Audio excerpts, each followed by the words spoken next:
Hello friends, कैसे हैं आप सभी लोग। उम्मीद है सभी लोग बहुत ही अच्छे होंगे। कल की हमारी क्लास में एक मैसेज आया था, मतलब कि कमेंट बॉक्स में एक साथी ने कमेंट किया था कि अभी से क्लास करने का कोई भी मतलब नहीं है। तो क्या आपको ऐसा लगता है कि अगर आप 4 महीने 5 महीने तैयारी कर रहे हैं, मतलब पहले से तैयारी कर रहे हो, तो उसका कोई मतलब नहीं है, या फिर उसका मतलब है, ये आप कमेंट बॉक्स में बताना। अगर आपको लगता है कि आप पहले फॉर्म भर जाने का रास्ता देखिए बैठ के, उसके बाद में जो लोग ये ऐसा बोल रहे हैं कि अभी फॉर्म भरने नहीं शुरू हुए, तैयारी हम क्यों करें, कैसे करें, तो फिर वो लोग इसका वेट करेंगे बैठ के कि अभी तो एडमिट कार्ड जारी नहीं हुए हैं, अभी से तैयारी क्यों करें। तो सीटेट का सीधा सीधा भैया सिद्धांत है, थ्योरी और पेडागोजी मिलाकर के 150 नंबर बनाए जाते हैं आपके। ये तो आपको भी पता है, सबको पता है। और अगर इतना आसान होता तो फिर 25 से 30% के बीच में ही रिजल्ट आता है हर साल, आपको भी पता है। 70 से 75% लोग जो हैं वो फेल हो जाते हैं। क्यों फेल होते हैं? मेरे साथी ने कमेंट किया था कल कि अभी तो काफ़ी टाइम बाकी है एग्जाम, ही से ये क्लासें क्यों चला रहे हैं सीटेट के लिए। तो उनको बता देना चाहते हैं कि सीटेट की जो तैयारी होती है वो आपको कम से कम, अगर आपको 130-40 नंबर चाहिए तो कम से कम आपको 6 से 7 महीने देने ही पड़ेंगे, और बहुत ही अच्छे तरीके से देने पड़ेंगे। सारी की मतलब क्लासें लेनी पड़ेंगी आपको। हर प्रकार का क्वेश्चन आपकी नज़रों के सामने से होकर के निकला होगा, तभी आप अच्छे नंबर ला पाएंगे, नहीं तो आप फेल हो जाएंगे 100%। अगर आप 10 दिन 15 दिन तैयारी करके जाएंगे तो आपको समझ में नहीं आएगा कहाँ से क्वेश्चन आया है, क्या क्वेश्चन आया है, कुछ भी समझ में नहीं आएगा। तो इतना आसान नहीं जितना जो भाई ने कमेंट किया था वो समझ रहा है। तो चलिए शुरू करते हैं क्लास। आज की क्लास रहने वाली है 23 दिसंबर 2021 को जो क्वेश्चन पूछे गए थे उससे संबंधित। तो सारे के सारे क्वेश्चंस रहने वाले हैं। आज की क्लास में 16 क्वेश्चन रहेंगे। सेशन में लगातार बने रहिएगा, और जितने साथी लोग ने कमेंट्स किया था कल की क्लास अच्छी लगी उन सभी को धन्यवाद। तो चलिए शुरू करते हैं क्लास। पहला क्वेश्चन है, उस वैज्ञानिक का नाम जिसने मटर के पौधों के साथ प्रयोग किए और अपने परीक्षणों के आधार पर यह निष्कर्ष निकाला कि पौधों में कुछ लक्षण ऐसे होते हैं जो जोड़ों में पाए जाते हैं, जैसे लंबे अथवा बौने, पीले अथवा हरे, खुरदरे अथवा चिकने आदि। तो आपको यह बताना है कि मटर के पौधे के ऊपर प्रयोग किसने किए। तो ये क्वेश्चन आपकी एनसीईआरटी की बुक से आया था। तो चलिए सभी लोग इसका आंसर कर लीजिए एक बार, उसके बाद में हम देखते हैं कहाँ से क्वेश्चन आया था और इस क्वेश्चन का जो सही आंसर है वो क्या रहने वाला है। उम्मीद है अब तक आप लोगों ने अपना आंसर दे दिया होगा। तो देखते हैं कहाँ से क्वेश्चन आया था। क्वेश्चन आया था यहाँ से, एनसीईआरटी बुक से, मटर के प्रयोग चिकने या खुरदरे। देखिए लिखा है ऑस्ट्रिया। क्या लिखा है? ये ऑस्ट्रेलिया नहीं है, यह है ऑस्ट्रिया। ऑस्ट्रिया में रहने वाले ग्रेगॉग मेंडल का जन्म 1822 में कब हुआ था? याद रखना है इसको। मेंडल का जन्म हुआ था 1822 में। एक गरीब किसान परिवार में हुआ था। उन्हें पढ़ाई का बहुत शौक था। उन्हें पढ़ाई का क्या था? बहुत ही ज़्यादा शौक था। परीक्षा के नाम से ही पसीने छूटते थे, क्योंकि परीक्षा होता ही ऐसा है कि परीक्षा के नाम से अच्छे अच्छों के जो है पसीने छूटने लगते हैं। खैर उन्होंने विज्ञान के प्रयोग करना नहीं छोड़ा। 7 साल तक मटके बगीचे में 28,000 पौधों पर बारीकी से कई प्रयोग किए, ढेरों आंकड़े इकट्ठे किए और एक नई बात खोज निकाली, ऐसी बात जो उस समय के वैज्ञानिकों को समझ ही नहीं आई थी। तो हमारे इस क्वेश्चन का जो आंसर होगा वो होगा, वो क्या होगा? ग्रेगॉग जॉन मेंडल। क्या हो जाएगा? मेंडल हो जाएगा। यानी ऑप्शन नंबर 2 जो है इसका सही है। अगर आप लोगों ने ऑप्शन नंबर 2 सही किया था, मतलब सेलेक्ट किया था, तो आपका ये आंसर सही हो गया होगा। क्लास अच्छी लग रही हो तो सेशन को लाइक करना है और अपने सभी साथियों के पास इस क्लास को जरूर शेयर कर दीजिए। और जितने लोग हमारे साथ जुड़े हुए हैं सभी लोग कम से कम एक एक लोगों को क्लास को शेयर कीजिए और उनसे चैनल को सब्सक्राइब करने के लिए कहिए, क्योंकि हम बहुत ही अच्छी ये सीरीज चला रहे हैं। सबसे ज़्यादा अगर आपको कहीं से क्वेश्चन देखने को मिलेंगे तो हमारी इस तांडव सीरीज से देखने को मिलेंगे। आपको विश्वास अभी नहीं हो रहा होगा, लेकिन जब आप एग्जाम देकर के आएंगे तो आप इस सीरीज को देखना। पूरी की पूरी सीरीज से 100 के 100%, यानी आपके ईवीएस के क्वेश्चन रहेंगे वो आपको 15 के 15 क्वेश्चन इसी सीरीज से ना मिले तो आप बोलना, पूरे के पूरे क्वेश्चन इसी सीरीज से आपको मिलेंगे। भले ही क्लास चौथी हो पाँचवीं हो, मतलब कि सारी क्लासें मिला करके आपके 15 के 15 क्वेश्चन यहीं से बने आपको मिलेंगे। अगला क्वेश्चन है, उस एक को चुनिए जो अन्य से भिन्न है। रीजनिंग का क्वेश्चन इसको कह सकते हैं आप हैं। इसमें आपको भिन्न चुनना पड़ता है। 3 या 4 एक जैसे होते हैं, लेकिन एक जो होता है उसका कार्य या फिर वो कुछ अलग तरीके से दिया हुआ रहता है। तो दिया है झील, पर्वत, तालाब, नदी और झरना। झील, पर्वत, तालाब, नदी, झरना, इनमें जो अलग है वो क्या है? झील है, पर्वत है, तालाब है या फिर झरना है? तो आप लोग अपना ऑप्शन देखिए कौन सा सही रहने वाला है। उसके बाद में हम देखते हैं कि इसका सही आंसर क्या रहेगा। यह आया था आपकी बुक से। बारिश कैसे होती है? यह बात तो शांता और शशि भूल ही गए। वैसे भी रेगिस्तान में बारिश नहीं होती। ये लोग अबू धाबी में रह रहे थे। वहाँ पानी सचमुच बहुत कीमती है। वहाँ न बारिश है, ना ही नदियाँ, ना झील और ना ही तालाब। ज़मीन के नीचे भी वहाँ पानी नहीं है। यानी कि जो पानी का स्रोत होता है वो बारिश, नदियाँ, झील और तालाब होते हैं। तो यहाँ पर देखिए झील, तालाब, नदी, झरना है, लेकिन जो पर्वत है ये पानी का स्रोत नहीं है। पर्वत एक ऊंचा टीला सा होता है, तो उसको हम पानी नहीं कह सकते, वो ज़मीन होती है। तो इसका जो ऑप्शन नंबर 2 है ये बिल्कुल सही है। अगर आप लोगों ने ऑप्शन नंबर 2 सिलेक्ट किया था तो आपका भी आंसर हो गया होगा बिल्कुल सही। आपके फॉर्म हो सकता है कि अगस्त में या फिर अगस्त के बाद हो सकता है सितंबर में भरवाए जाएँ, क्योंकि अभी काफ़ी टाइम बाकी है। लेकिन तैयारी करने के लिए टाइम देखा जाए तो टाइम बिल्कुल सही है। 5 से 6 महीने आपको अगर तैयारी करने के लिए मिल रहे हैं तो आप बहुत ही अच्छे तरीके से अपनी तैयारी कर के एक बार में सीटेट को निकाल सकते हैं। अच्छे नंबरों के साथ में सीटेट पास कर सकते हैं आप हैं। तो चलिए चलते हैं अगले क्वेश्चन पर। अगला क्वेश्चन है, निम्नलिखित में से कौन सी एक परिवहन की अन्य 4 विधियों से भिन्न है? परिवहन की अन्य 4 विधियों से इनमें से कौन सी भिन्न है? ट्रेन है, बस है, जहाज है, तांगा है, साइकिल है, रिक्शा है। तो इन सब में जो अलग है वो कौन सी है? पहला ऑप्शन है जहाज, दूसरा है बस, तीसरा है तांगा, चौथा साइकिल, रिक्शा। तो इन चारों में से जो भिन्न है वो कौन सा है? जहाज, बस, तांगा, साइकिल, रिक्शा। तो हमें साफ साफ पता चल रहा है कि ये जो 3 हैं ये यातायात के जो साधन, ये जो 3 यातायात के साधन हैं ये हमारे रोड पर चलते हैं, सड़क पे चलते हैं, ज़मीन पे चलते हैं। अगर जहाज की बात की जाए, जहाज अगर ये शिप रहा तो पानी पे चलेगा, और अगर उड़ने वाला रहा तो आकाश में चलेगा, हवा में उड़ेगा। तो इसका जो ऑप्शन नंबर 1 है बिल्कुल सही रहेगा। जहाज जो है ये भिन्न है बाकी बस, तांगा और साइकिल, रिक्शा से। तो ऑप्शन नंबर 1 जो है इसका बिल्कुल सही हो जाएगा। देखते हैं अगला क्वेश्चन। क्वेश्चन नंबर 4 है हमारा, कर्नाटक में किसानों द्वारा खेत की मिट्टी को खोद कर नरम करने के लिए उपयोग किए जाने वाले औजार को क्या कहते हैं? इसका आंसर कीजिए सभी लोग। और जितने भी लोग चैनल पर नए जुड़ रहे हैं, आज पहली बार हमारी क्लास को देख रहे हैं, अगर क्लास अच्छी लग रही हो तो अपनी इसी प्रकार से सारी सीरीज़ को हमारी देखने के लिए आपको चैनल को सब्सक्राइब करना पड़ेगा। तो चैनल को सब्सक्राइब कर लीजिए और बगल में जो घंटी का आइकन बना है उसके ऊपर प्रेस कर दीजिए। आपको हमारी सारी नोटिफिकेशन समय पर मिल जाया करेंगी। तो क्वेश्चन नंबर 4 का सही आंसर क्या होगा, चलिए देखते हैं। क्वेश्चन आया कहाँ से था? ये क्वेश्चन आया था आपकी एनसीईआरटी बुक से। ये देखिए लिखा है, बसवा के इलाके में तो खूंटी से खेत की मिट्टी को नरम करते हैं। कौन सा इलाका है? बसवा का इलाका है, वहाँ पर खूंटी से खेत की मिट्टी को नरम करते हैं। अप्पा इस बार भी खेत में प्याज के बीज बोएंगे, बेल कुरीगे को खींचते जाएंगे और अप्पा पीछे पीछे बीज डालते जाएंगे। कुरीगे क्या होता है? जिसको हम हाल बोलते हैं वो लोग वहाँ पर बोलते हैं कुरीगे। तो इसका जो सही ऑप्शन हो गया वो हो गया खूंटी, यानी ऑप्शन नंबर 3 जो है बिल्कुल सही है। किससे क्या है? कर्नाटक में किसानों द्वारा खेत की मिट्टी को खोदकर नरम करने के लिए किस चीज़ का प्रयोग किया जाता है? खोदकर मिट्टी को नरम करने के लिए लिखा है कि बसवा के इलाके में तो खूंटी से खेत की मिट्टी को नरम करते हैं। खूंटी लिखा है, तो ऑप्शन नंबर 3 जो है बिल्कुल सही हो गया, खूंटी। आपको हम इस सीरीज में सारे के सारे क्वेश्चन के साथ में इसलिए लगाते हैं एनसीईआरटी की पीछे कटिंग, कि आपको अच्छे तरीके से समझ में आ जाए और आपका रिवीजन भी साथ साथ में हो जाए। क्योंकि जब हम कोई चीज़ प्रूफ के साथ में पढ़ते हैं तो दिमाग के अंदर वो चीज़ बस जाती है और बहुत ही अच्छे तरीके से समझ में भी आती है।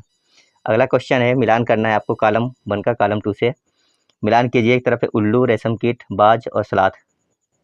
थोड़ा सा टाइम आपको दे रहे हैं, आप लोग मिलान कर लीजिए, उसके बाद में हम देखते हैं इसका सही आंसर क्या रहेगा।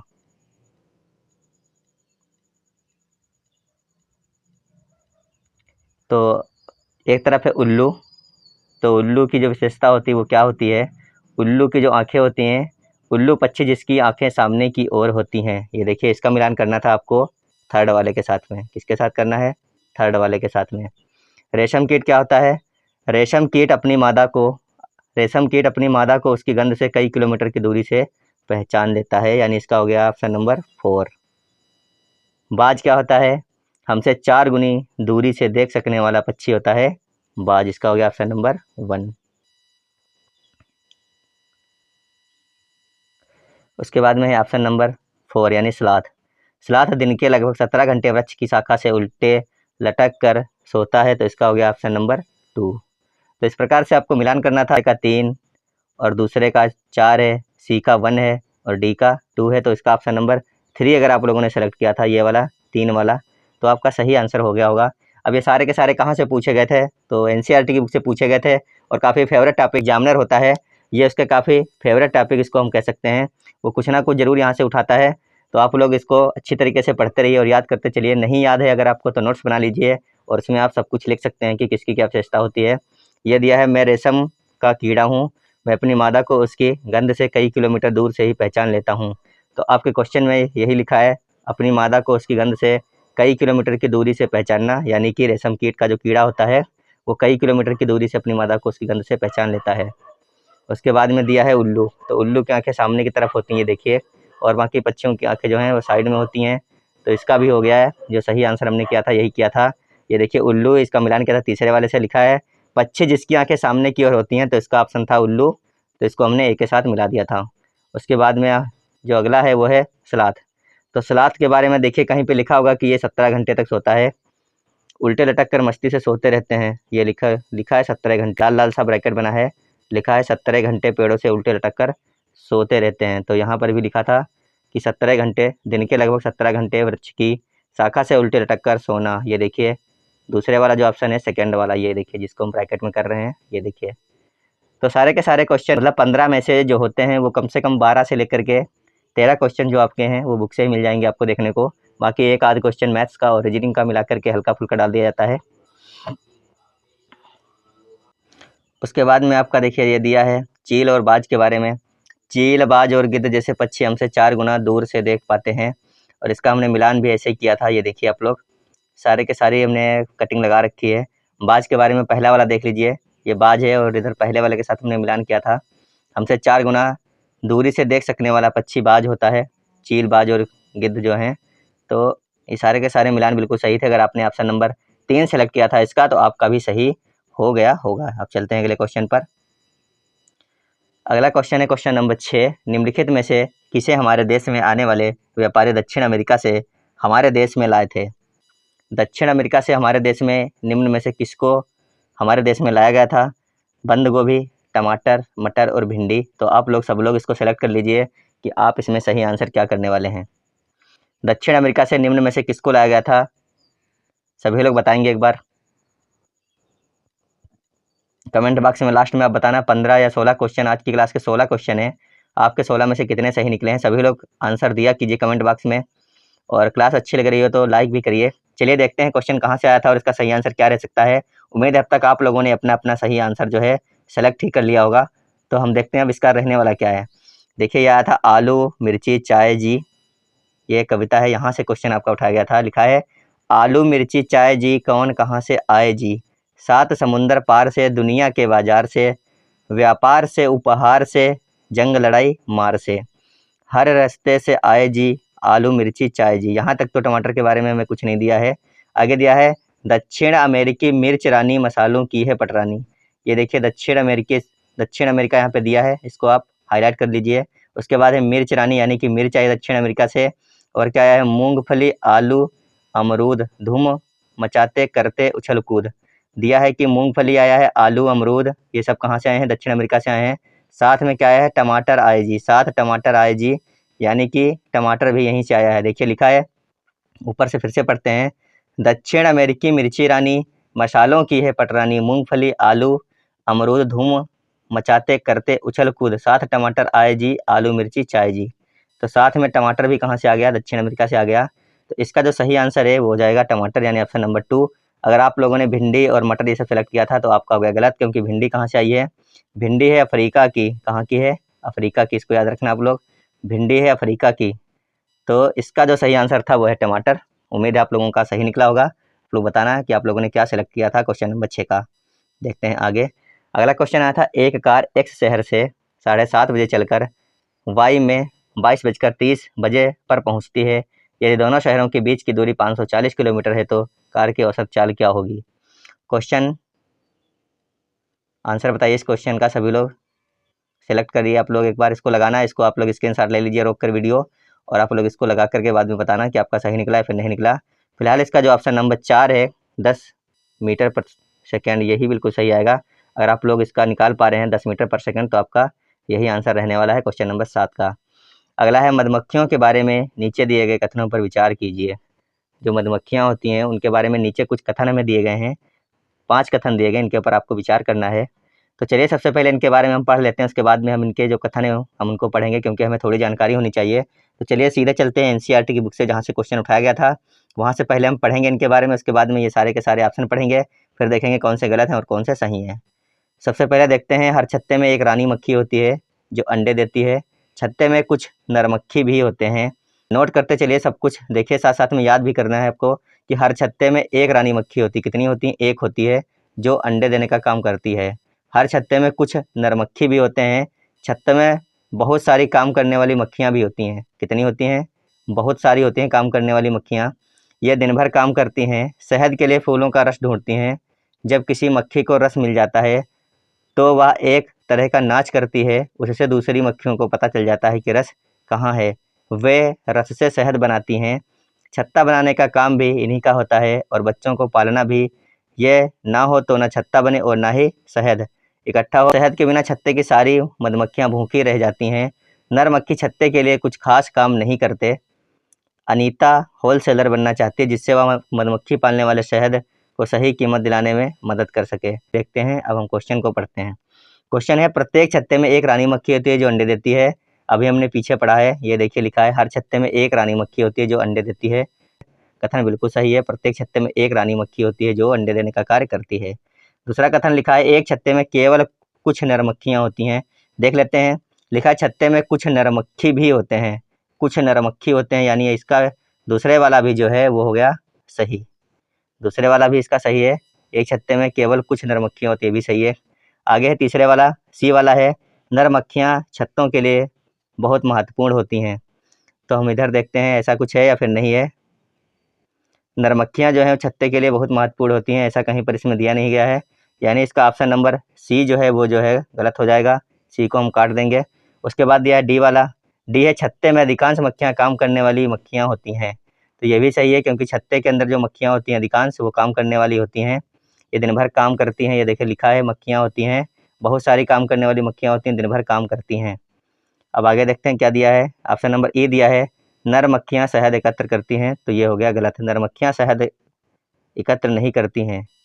तो अब देखते हैं, अब ए बी और डी वाला जहाँ पर होगा वही आएगा सही इसका। तो ए बी डी देखिए ये दिया है ऑप्शन नंबर 2। अगर आप लोगों ने भी इसको सही किया होगा ऑप्शन नंबर 2 को, तो आपका भी सही हो गया होगा ए बी डी। चलते हैं अगले क्वेश्चन पर।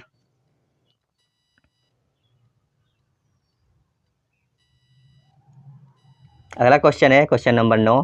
हमारे देश के उन 3 राज्यों का समूह कौन सा है जिनके समुद्र तट अरब सागर पर हैं? अरब सागर के तट पर ये 4 ऑप्शन दिए गए हैं, का समूह कौन सा है जिसके तट जो है अरब सागर में लगते हैं? तो पहला ऑप्शन है केरल, कर्नाटक, महाराष्ट्र। दूसरा ऑप्शन है गुजरात, महाराष्ट्र, तमिलनाडु। तीसरा ऑप्शन है आंध्र प्रदेश, केरल, कर्नाटक। चौथा ऑप्शन है गुजरात, महाराष्ट्र और पश्चिम बंगाल। सभी लोग एक बार आंसर कर दीजिए। सबसे पहले देख लेते हैं मैप में कि कौन कौन से राज्य लगते हैं हमारे अरब सागर के तट पर। तो आपको पता है कि इस साइड में है बंगाल की खाड़ी, यहाँ पर है बंगाल की खाड़ी। इधर से हमें कोई भी मतलब नहीं है, हमें मतलब किधर से है? इस साइड से है, इस साइड से हमें मतलब है, ये हमारा है अरब सागर का तट। तो यहाँ राज्य लगते हैं वो है गुजरात, महाराष्ट्र, गोवा, कर्नाटक और केरल। अब देखते हैं कि इन पांचों में से कोई राज्य यहाँ पर दिया या फिर नहीं दिया है। पहला ऑप्शन था केरल, कर्नाटक और महाराष्ट्र। केरल, कर्नाटक, महाराष्ट्र, यहाँ पर देख लीजिए केरला लगता है कि नहीं लगता। ये देखिए केरल लगता है, कर्नाटक भी लगता है और महाराष्ट्र भी लगता है, यानी ऑप्शन नंबर 1 जो है ये हो गया बिल्कुल सही आपका। केरल, कर्नाटक और महाराष्ट्र के जो तट हैं ये किससे लगते हैं? इधर से इनका तट जो है लगता है केरल, कर्नाटक और महाराष्ट्र का। दूसरा ऑप्शन था गुजरात, महाराष्ट्र और तमिलनाडु। गुजरात और महाराष्ट्र का लगता है, लेकिन जो तमिलनाडु है देख लेते हैं। तमिलनाडु का जो तट है ये देखिए यहाँ पे है तमिलनाडु, इसका तट जो लगता है वो लगता है इस साइड में बंगाल की खाड़ी की तरफ। तो ये हो गया गलत, तो इसको देते हैं काट तमिलनाडु को। फिर तीसरा ऑप्शन है आंध्र प्रदेश, केरल और कर्नाटक। केरल, कर्नाटक का लगेगा अरब सागर से, लेकिन आंध्र प्रदेश का देखते हैं। आंध्र प्रदेश तो यहाँ पर है भी नहीं इस साइड में, तो आंध्र प्रदेश का नहीं लगेगा। तो ये हो गया, ये वाला भी हो गया अब जा करके हमारा गलत, क्योंकि आंध्र प्रदेश का तट सागर से नहीं लगता है, तो इसमें कट जाएगा आंध्र प्रदेश। चौथा ऑप्शन है गुजरात, महाराष्ट्र, पश्चिम बंगाल। तो पश्चिम बंगाल का तट भी नहीं लगता है, क्योंकि पश्चिम बंगाल हमारा इस साइड में पड़ता है, यहाँ पर ये देखिए बंगाल की खाड़ी से इसका तट लग रहा है, तो ये भी हो गया गलत। तो हमारे अब सही कौन बचा? बिल्कुल 1 ऑप्शन नंबर अगर आप लोगों ने सेलेक्ट किया था तो हो गया आपका बिल्कुल सही। मैप से क्वेश्चन 1 से 2 बनते हैं, पिछली बार कई सारे शिफ्टों में 2-2 क्वेश्चन तक पूछे गए हैं, आप लोग लगातार बने रहिए। तो ये आप लोगों ने देख लिया होगा कि अरब सागर से कौन कौन से राज्यों की सीमा लगती है और बंगाल की खाड़ी से कौन कौन से राज्यों की सीमा लगती है। बंगाल की खाड़ी से लगता है वेस्ट बंगाल, उड़ीसा, आंध्र प्रदेश और तमिलनाडु, जबकि अरब सागर से जिसका जिसका तट लगता है वो है गुजरात, महाराष्ट्र, गोवा, कर्नाटक और केरल। चलते हैं आगे। क्वेश्चन नंबर 10 है, हमारे देश के किस एक राज्य या फिर केंद्र शासित प्रदेश में खेती के लिए जंगल की भूमि सारे ग्रामवासियों की साझी होती है, अलग अलग परिवारों की नहीं होती? तो आपको बताना है कि ऐसा कौन सा राज्य या फिर कौन सा प्रदेश है जहाँ की खेती जो होती है वो सारे गाँव को एक साथ में साझा की जाती है, ना कि अलग अलग परिवारों की होती है, जिस प्रकार से हमारे यहाँ पर यूपी में होता है कि सबकी अलग अलग भूमि होती है। इस प्रकार से सिस्टम नहीं होता है वहाँ पर। तो देखते हैं, ऑप्शन है लद्दाख, पुडुचेरी, मिजोरम, छत्तीसगढ़। तो इन चारों में से कौन सा ऑप्शन ऐसा है जो हो जाएगा इस क्वेश्चन का बिल्कुल सही। सभी लोग बताइए एक बार, देखते हैं आया कहाँ से था क्वेश्चन। क्वेश्चन आया था मिजोरम में खेती की लॉटरी, ये देखिए दिया है मिजोरम में खेती की लॉटरी, यहाँ से क्वेश्चन आया था। आज सभी बच्चे ही नहीं उनके सायमा सर भी गाँव पहुँचने की जल्दी में है। आज शाम गाँव की खास सभा बैठने वाली है। इस साल किस परिवार को खेती की कितनी ज़मीन मिलेगी, इसकी लॉटरी निकलने वाली है। ज़मीन को साझा मानकर सब लोगों को बारी बारी उस ज़मीन पर खेती करने का मौका मिलता है। यहाँ से क्वेश्चन उठाया गया था, ये देखिए आप लोग। तो इसका जो सही आंसर है वो हो जाएगा मिजोरम। क्या हो जाएगा? मिजोरम, यानी ऑप्शन नंबर 3 जो है इस क्वेश्चन का सही आंसर था। अपना ऑप्शन नंबर 3 सेलेक्ट किया था तो आपका भी सही हो गया होगा। अगर आप आज पहली बार हमारे साथ जुड़ रहे हैं तो चैनल को जरूर सब्सक्राइब करिएगा। वीडियो अच्छा लग रहा तो लाइक करिए, और जो लोग साथी लोग हमारे साथ जुड़े हैं, काफ़ी दिनों से जुड़े हैं, उन लोग वो सभी लोग एक एक सब्सक्राइबर को लेकर के आएंगे। सभी लोग एक एक सब्सक्राइबर कम से कम जोड़िए हमारे साथ में। आपको अगर यह सीरीज हमारी अच्छी लग रही है, तांडव सीरीज, तो चलते हैं अगले क्वेश्चन पर। अगला क्वेश्चन है झारखंड की मुख्य फसल है। सभी को बताना है कि झारखंड की मुख्य फसल इनमें से कौन सी है। पहला ऑप्शन है गेहूं, दूसरा ऑप्शन है मूंगफली, तीसरा ऑप्शन है मक्का, चौथा ऑप्शन है चावल। ऑप्शन सेलेक्ट कर लीजिए सभी लोग, और देखिए फिर देखते हैं आया कहाँ से था क्वेश्चन। झारखंड की जो मुख्य फसल है वो इनमें से कौन सी है। मूंगफली है, गेहूं है, मक्का है, फिर चावल है। तो यह क्वेश्चन आया था जनवरी माह के मध्य में। भारत के लगभग सभी प्रांतों में फसलों से जुड़ा कोई ना कोई त्यौहार मनाया जाता है। झारखंड में सरहुल बड़े जोश खरोश के साथ मनाया जाता है। 4 दिनों तक इसका जश्न चलता रहता है। इसी दिन से बसंत ऋतु की शुरुआत मानी जाती है। धान की पूजा भी होती है। धान यानी कि चावल, क्योंकि चावल जो होता है धान से निकाला जाता है। तो यहाँ पर हो गया झारखंड में सुरहुल जो है, सुरहुल पर्व मनाया जाता है। कब मनाया जाता है? जब धान की कटाई होती है उसमें मनाया जाता है। तो इस क्वेश्चन का सही आंसर क्या हो जाएगा, देखते हैं। झारखंड की जो मुख्य फसल है वो होती है चावल, यानी कि धान अगर दिया रहता तो धान होता है, यहाँ पे चावल दिया तो चावल हो जाएगा। क्वेश्चन यहीं से आपका उठाया गया था, इस वाले चैप्टर से। तो इसका जो सही आंसर है वो हो गया ऑप्शन नंबर 4 चावल। चलते हैं अगले क्वेश्चन पर। क्वेश्चन है केचुओं को किसानों का मित्र माना जाता है, इसके लिए निम्नलिखित में से उचित कारणों को चुनिए। आपको बताना है कि केचुओं को किसान का मित्र क्यों माना जाता है, उसके लिए आपको उचित कारण चुनने हैं। ये जो आपको ऑप्शन दिए गए हैं, ये चारों ऑप्शन पढ़िए और बताइए कौन कौन से कारण उचित हैं कि केचुओं को किसानों का मित्र माना जाता है। पहला ऑप्शन है केचुए जिस खेत में रहते हैं वहाँ की मृदा में छेद बनाकर उसे पोली या फिर नरम बनाते हैं। तो ऑप्शन नंबर ए जो है वो हो गया सही। दूसरा ऑप्शन है केचुओं द्वारा बनाए गए छेदों से मृदा को हवा और पानी आसानी से प्राप्त हो जाते हैं। तो बी वाला भी सही हो गया। सी है केचुए खरपतवार को खाते हैं जिससे मुख्य फसल को सुरक्षा मिलती है। तो केचुए खरपतवार को नहीं खाते हैं। खरपतवार को अगर खा जाए तो फिर खेत में घास वास उगे ही ना, क्योंकि अगर केचुए द्वारा खाने से कम हो जाए या ख़त्म हो जाए तो दोबारा उगेगी ही नहीं।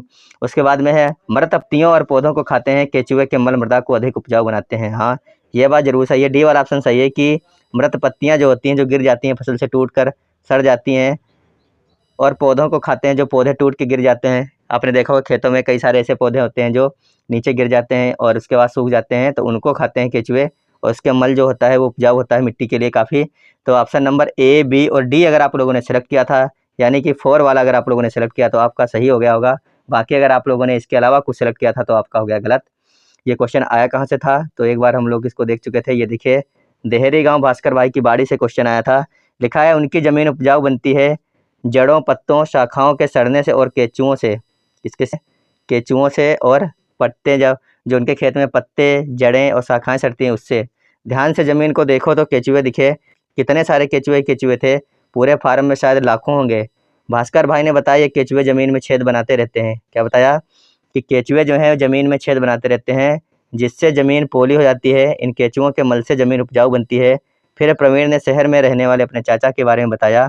उन्होंने एक गड्ढा खोदा जिसमें केचुए को रखा है। वो रसोई घर का सारा कचरा, सब्जी, फल के छिकले गड्ढे में डाल देते हैं। इस तरह गड्ढे में खाद बनती रहती है। तो यहाँ से डायरेक्ट क्वेश्चन उठाया गया था देहरी गांव भास्कर भाई की बाड़ी से, और सारे के सारे ऑप्शन जो हमने किए हैं वो सही है। पहला, यानी कि ए, बी और डी वाले जो हैं ये तीनों ऑप्शन सही थे। अगर आप लोगों ने भी इनको सेलेक्ट किया था तो आपका भी क्वेश्चन ये सही हो गया होगा। देखते हैं अगला क्वेश्चन। अगला क्वेश्चन है मधुबनी चित्रकला बहुत पुरानी है। बहुत ही फेवरेट क्वेश्चन है ये, अब बनना शुरू हुआ है। इससे पहले ये क्वेश्चन नहीं पूछा गया था अभी तक, यानी कि 16 से लेकर के 22 तक क्वेश्चन नहीं आया था मधुबनी का। 23 दिसंबर का ये पेपर कर रहे, इसमें पूछा गया है मधुबनी चित्रकला बहुत पुरानी है। त्योहारों और खुशी के अवसरों पर मधुबनी घरों के आंगनों और दीवारों पर मधुबनी चित्रकला के चित्र बनाए जाते हैं। मधुबनी भारत के एक राज्य का एक प्रसिद्ध जिला है जिसका नाम है उत्तर प्रदेश, उत्तराखंड, पश्चिम बंगाल या फिर बिहार। आपको बताना है कि मधुबनी जो है वो किस राज्य का एक प्रसिद्ध जिला है। तो सभी लोग इसका आंसर कर दीजिए जल्दी जल्दी से। उम्मीद है कि सभी को इसका आंसर पता होगा, सभी को पता होगा इसका आंसर। देखते हैं सही आंसर अगर आप लोगों ने सेलेक्ट किया है तो क्या सेलेक्ट किया है, एक बार देखते हैं आया कहाँ से था क्वेश्चन। क्वेश्चन आया था आपकी बुक से, ये देखिए। यहाँ दिखाए गए डिजाइन को मधुबनी कहते हैं। यह चित्रकला बहुत पुरानी है। पता है इस चित्रकला का नाम मधुबनी क्यों पड़ा? बिहार में मधुबनी नाम का एक जिला है। ये देखिए बिहार में जो है मधुबनी नाम का एक ज़िला है। अगर आप लोगों ने भी बिहार सेलेक्ट किया था तो आपका ये भी क्वेश्चन सही हो गया होगा। ये ज़िला कहाँ पर है? बिहार में है। तो इसका जो सही आंसर है वो हो गया बिहार, यानी ऑप्शन नंबर 4 अगर आप लोगों ने किया था यह आंसर जो है बिल्कुल सही हो गया होगा, बिहार। चलते हैं अगले क्वेश्चन पर। अगला क्वेश्चन है नीचे दिए गए कथन पर विचार कीजिए। देखते हैं क्या कथन है। पहला, महाराष्ट्र के लोगों को सहजन के फूलों के पकौड़े खाना अच्छा लगता है।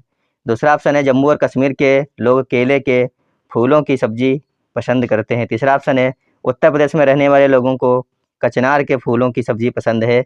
इसमें से सही कथन है। अब देखते हैं क्वेश्चन कहाँ से आया था। सबसे पहले वो कटिंग को पढ़ेंगे, उसके बाद में हम इसके आंसर देने की कोशिश करेंगे। क्वेश्चन आया था खाए भी जाते हैं फूल। देखते हैं क्या लिखा है इसमें। इसमें लिखा है तुमने फूलों का कहाँ कहाँ इस्तेमाल देखा है? क्या तुम जानते हो फूल खाए भी जाते हैं? बहुत से फूलों की सब्जी बनती है। उत्तर प्रदेश में रहने वाले फिरोजा और नीलिमा को कचनार के फूलों की सब्जी बहुत पसंद है। उत्तर प्रदेश में कचनार के फूलों की सब्जी जो है पसंद की जाती है। तो इधर देखते हैं कथन दिया है उत्तर प्रदेश में रहने वाले लोगों को कचनार के फूलों की सब्जी पसंद है, यानी ऑप्शन नंबर सी वाला जो है ये हो गया सही। अब आगे देखते हैं। अगर है केरल की यामिनी अपनी अम्मा से केले के फूल की सब्जी बनाने की फरमाइश करती है। केले के फूल की सब्जी की फरमाइश कहाँ पर हो रही है? केरल में हो रही है। क्या ये दिया है यहाँ पर हमें? दिया है महाराष्ट्र दिया था, जम्मू कश्मीर दिया है, यानी कि जम्मू और कश्मीर के लोग केले के फूल की सब्जी पसंद करते हैं, ये हो गया गलत। जबकि यहाँ पे क्या दिया है? केरल की यामिनी, केरल में जो है ये पसंद की जाती है केले के फूल की सब्जी। यहाँ पे दिया जम्मू कश्मीर, बी वाला तो हो गया हमारा गलत। आगे देखते हैं। आगे महाराष्ट्र की ममता और ओमर को सहजन के फूलों के पकौड़े बहुत पसंद हैं। महाराष्ट्र के ममता और ओमर को सहजन यानी सहजन के फूल के पकौड़े कहाँ पे बनाए जाते हैं? महाराष्ट्र में बनाए जाते हैं। तो ऑप्शन नंबर ए है महाराष्ट्र के लोगों को सहजन के फूलों के पकौड़े खाना अच्छा लगता है, यानी ऑप्शन नंबर ए और सी वाला सही है। जहाँ पे दिया होगा ए और सी वो हो जाएगा सही। तो आप लोग देख लीजिए आप लोगों ने क्या सेलेक्ट किया था और क्या सही है। इसका ऑप्शन नंबर 4 है जो बिल्कुल सही, ए और सी। महाराष्ट्र के लोगों को सहजन के फूलों के पकौड़े खाने अच्छे लगते हैं, जबकि उत्तर प्रदेश में रहने वाले लोगों को कचनार के फूलों की सब्जी खाना पसंद है। और जबकि ऑप्शन नंबर बी जो है वो गलत हो गया। क्यों गलत हो गया? जम्मू कश्मीर के लोगों को केलों के फूलों की सब्जी खाना पसंद नहीं है। केरल अगर यहाँ पे लिखा होता केरल के लोगों को केले के फूल की सब्जी खाना पसंद है तो बी वाला भी सही होता। तो देखते हैं हमारा अगला क्वेश्चन कौन सा है। अगला क्वेश्चन है 15। क्वेश्चन है यह उत्तराखंड का एक स्थान है तथा यह एक महत्वपूर्ण पर्यटन स्थल है। यह अभ्यारण्य बाघ के संरक्षण से संबंधित है। इस जगह की आपको पहचान करनी है। तो सभी लोग बताइए कि यह कौन सी जगह है जहाँ पर महत्वपूर्ण पर्यटन स्थल है और अभ्यारण्य बाघ के लिए भी संरक्षित है। पहला ऑप्शन है बक्सा पार्क, दूसरा है दुधवा, तीसरा है कार्बेट और चौथा ऑप्शन है वाल्मीकि पार्क। क्वेश्चन नंबर 15 का सभी लोग आंसर कर दीजिए, सभी लोग आंसर कर दीजिए एक बार। तो इसका जो सही आंसर है वो जाएगा option number 3, Jim Corbett national park जो है यह उत्तराखंड में है और यह बाघ के लिए जो है संरक्षित है। बाघ के लिए संरक्षित पार्क है यह और पर्यटन स्थल भी है यहाँ पर। तो ऑप्शन नंबर 3 जो है बिल्कुल सही है। क्वेश्चन यहाँ से आया था हमारे देश में बाघ और अन्य कई जानवरों की गिनती इतनी कम हो गई है कि इनके लुप्त होने का खतरा है। हमारे देश की सरकार इन्हें बचाने के लिए बहुत से जंगलों को सुरक्षा दे रही है, जैसे उत्तराखंड का Jim Corbett national park. Uttarakhand का कौन सा है? Jim Corbett national park. Direct यहाँ से क्वेश्चन उठाया गया था। तो इसका सही हो जाएगा option number 3, Jim Corbett national park. अंतिम क्वेश्चन है आज का, क्वेश्चन नंबर 16। निम्न में से कौन सा ईवीएस के पाठचर्या का उपथीम है? ईवीएस के पाठचर्या का उपथीम क्या है? खाद्य पदार्थ है, जल है, आशय, संबंध है। तो सभी लोग इसका आंसर दे दीजिए एक बार। और आप लोगों को कमेंट बॉक्स में जरूर बताना है कि 16 क्वेश्चन में से आपके कितने क्वेश्चन सही निकले और आपको यह सीरीज कैसी लग रही है। अच्छी लग रही है तो एक बार जरूर बताइएगा कि अच्छी लग रही है। नहीं अच्छी लग रही है तो भी बताइएगा नहीं अच्छी लग रही है। नहीं अच्छी लग रही है तो क्यों नहीं अच्छी लग रही है ये भी आपको बताना है साथ में। और अच्छी लग रही है तो क्यों अच्छी लग रही है ये भी आपको बताना है इसके साथ में कमेंट बॉक्स में। तो उम्मीद है कि सभी लोग कमेंट जरूर करेंगे, जो लोग भी क्लास को देखेंगे। अगर क्लास अच्छी लगे तो जरूर बताना, ना अच्छी लगे तो कोई बात ही नहीं है फिर। तो इसका जो सही आंसर है वो देखते हैं क्या होगा। परिवार और मित्र यहाँ पे दिया है, ये हमारे उपथीम के बारे में पूछा गया है, ईवीएस के पाठचर्या के उपथीम। तो ये दिए हैं उपथीम, पहला है संबंध, दूसरा है कार्य और खेल, तीसरा है जंतु और चौथा है पौधे हैं। तो 4 उपथीम होती हैं, 4 में से पहला तो संबंधी था। यहाँ पे ऑप्शन में भी दिया है संबंध, बाकी कुछ दिया नहीं है। बाकी कार्य, खेल, जंतु और पौधे यहाँ पे दिया नहीं है। जंतु और पौधे, कार्य, खेल कुछ नहीं है। तो इसका जो ऑप्शन नंबर 4 अगर आप लोगों ने किया था संबंध, तो हो गया होगा आपका बिल्कुल सही। तो साथियों ये थी आज की हमारी क्लास जो हमने आपको करवाई। ये थी क्लास थी 23 दिसंबर की। अगर आप लोगों ने एग्जाम दिया होगा 23 दिसंबर को तो आपको पता होगा कि यही सारे क्वेश्चन आए थे। और क्वेश्चन आए थे तो आपको ये क्वेश्चन कैसे लगे थे, कठिन लगे थे, आसान लगे थे, और बताना कि आज की क्लास आपको कैसी लगी। तो अभी के लिए धन्यवाद, मिलते हैं अगली क्लास में।